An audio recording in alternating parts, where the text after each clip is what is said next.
안녕하십니까, 박사호입니다. 윤석열 정권은 그야말로 사면초가입니다.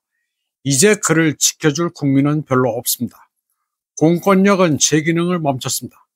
내란 속의 윤석열 체포 구속, 사회 대개혁 실현 같은 명백한 좌파 트랙터 시위대가 서울에 진입하는 것을 막지 못했습니다. 트랙터는 대형 흉기입니다. 데모하는 데 있어서는 일종의 기갑부대입니다. 남태령에서 이들과 대치하던 경찰은 결국 길을 내줬습니다. 경찰마저도 힘없이 이들에게 굴복했습니다. 공권력인 경찰이 무너져 법 집행을 할 수가 없을 정도니 대통령은 이제 스스로를 지킬 수도 없습니다. 실패한 계엄령으로 군과 경이 모두 무력화됐습니다. 트랙터 시위대가 대통령 관저 인근까지 밀고 갔으니 말 다한 것입니다. 윤석열 정권은 권위를 완전 상실했습니다. 좌파가 사악하다고 비난을 해봐야 새에서 밀리고 있습니다. 물론 광화문 집회에서는 소위 보수우파가 수에서 진보 좌파를 훨씬 압도했습니다. 그러나 수가 문제가 아닙니다. 분위기나 미디어 주목도에서는 좌파가 압도했습니다. 보수우파다, 진보 좌파다 하는 용어가 적절하지는 않지만 세간에서 그렇게 불만이 편의상 사용은 하겠습니다. 타이완의 이 매체는 탄핵 찬성 집회가 K-POP 소녀시대 콘서트였다면서 활기찬 분위기를 소개했습니다. 분위기가 콘서트 같으니 주목받을 만도 합니다. 저마다 응원봉을 들고 나와 K-POP 가요를 열창하며 윤석열 퇴진을 외치는 탄핵 찬성 집회가 분위기만큼은 소위 태극기 부대를 능가했다고 전했습니다. 이 타이완 매체는 전 국방장관 김용현의 모교 충암고도 계엄의 난으로 유탄을 맞았다고 전했습니다. 충암고는 당분간 학교 이미지 때문에 학생들이 해코지를 당할까 우려해 교복을 입히지 않기로 했습니다. 타이완의 쫑텐 TV는 탄핵 찬성 시위대를 위해 아이유가 먹고 마실 것, 핫팩을 선결제한 사실도 전했습니다. 한류에 관심이 많은 타이완 매체들은 자연스럽게 아이유에 주목하기 마련입니다. 아이유가 물건들을 선결제한 것에 대해 팬들이 감사하며 인증샷 룰레로도 이어졌습니다. 소위 보수 온라인 커뮤니티에서는 윤석열 탄핵 찬성 연예인 리스트까지 올랐습니다. 김어준부터 아이유, 유진수, 윤종신, 이종환, 박효신, 최민식 등 수십 명이 열거됐습니다.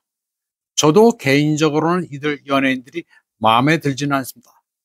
과거부터 정치적이 짙은 발언으로 깨어있는 척하는 소위 개념 연예인이기 때문입니다.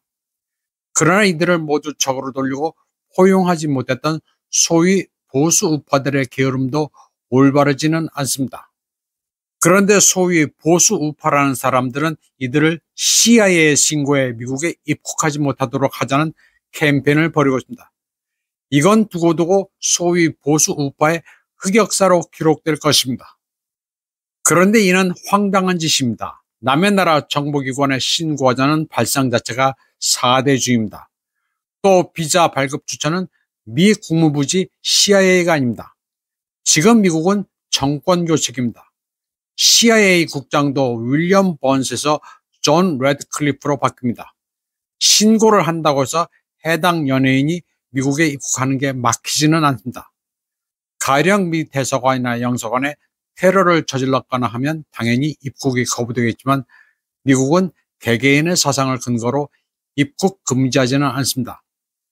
그리고 이스타 비자는 관광 비자입니다. 따라서 이스타 비자를 신청하고 여행 목적을 비즈니스나 스터디로 기재하면 입국을 거부당합니다. 또 한국인에 대한 비자 거부는 한국의 불안정한 정치 상황과 환율 변동으로 인한 달러 표시 재정 능력 증명 등과도 관계가 있습니다. 윤석열 탄핵 시위 찬성을 반미로 해석해 입국 금지를 한다는 소리는 소위 보수우파 일각의 황당한 내러티브입니다. 미국은 한국의 특정 인사가 반미냐 친미냐를 그리 신경 쓰지 않습니다. 테러 분자 수준이 아니라면 그저 미국의 국익에 해가 되지 않으면 그만입니다. 미국으로서는 좌파도 가지고 놀기 쉬운 패에 불과합니다. CIA는 이런 신고 행태를 비웃고 있을지도 모릅니다. 사실 나라 망신입니다. 세상의 어느 나라가 자국민을 미국 CIA에 일러바치는 사례가 있는지 반문해 볼 일입니다. 저는 이런 사고방식이 끔찍합니다. 소위 보수 우파라고 하는 분들은 정신을 차렸으면 좋겠습니다. 그러니 꼰대 소리를 듣고 젊은 층으로부터 외면당하는 것입니다. 좀 더 어른다워졌으면 좋겠습니다. 게다가 결정적으로 미국이 윤석열 탄핵 찬성을 반미로 해석한다는 것은 말이 안 됩니다. 특히 트럼프는 한국 정치 상황에 대해 공개적으로 언급한 적도 없습니다. 윤석열은 버린 카드로 보면 됩니다. 트럼프는 죽은 권력에 대해서는 전혀 신경 쓰지 않습니다. 미국으로서는 자칫 윤석열을 옹호했다가는 반미 감정이 분출될까 우려하고 있습니다. 미국은 윤석열로부터 민심이 떠났다는 것을 알고 있습니다.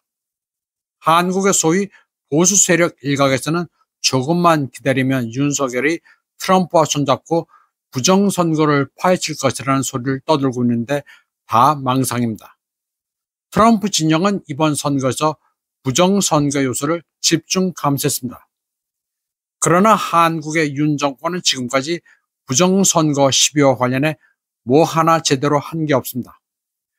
트럼프는 최근 기자회견에서 중국, 러시아, 북한에 대해서는 견해를 밝혔지만 한국은 그냥 지나쳤습니다. 소위 한국 보수 우파의 가장 큰 맹점은 모든 아전 인수로 해석하고 정신 승리를 한다는 점입니다. 도널드 트럼프 대통령 당선인은 애리조나주 피닉스에서 열린 터닝 포인트 USA 행사에서 기술 분야의 억만장자 일론 머스크가 미국 대통령이 되는 일은 없을 것이라고 말했습니다. 이는 트럼프 캠프에서 막강한 영향력을 행사하는 머스크가 온라인 캠페인으로 정부 지출 법안을 좌절시키자 민주당이 머스크를 공화당의 진정한 지도자라고 조롱한 데 대한 대응입니다. 일부 민주당 지도자들은 트럼프가 대통령직을 머스크에게 양보했다고까지 말하면서 우려를 표명했습니다. 트럼프는 이에 대해 일론 머스크는 미국에서 태어나지 않았기 때문에 미국 대통령이 될 수 없다면서 미국 대통령은 미국 태생의 시민이어야 한다는 미국 헌법의 규정을 들었습니다. 트럼프는 일론 머스크가 트럼프 지지 정치행동위원회에 총 2억 3,850만 달러를 기부했고 펜실베이니아에서 한 달 동안 머물면서 승리를 도왔다고 그를 칭찬했습니다. 그러면서 의지할 수 있는 스마트한 사람이 있는 것은 좋다고 말했습니다. 한국식으로 말하자면 트럼프는 논공행상 차원에서 일론 머스크의 문고리 권력은 공개적으로 인정하지만 대망론 같은 것은 없다는 것을 표명한 것입니다. 한국 같으면 일론 머스크 대망론이라고 할 텐데 그런 것은 없습니다. 한국에서는 신세계 정용진이 트럼프를 만났다고 해서 정용진 대망론까지 나오는 것 같은데 왜들 그러는지 모르겠습니다.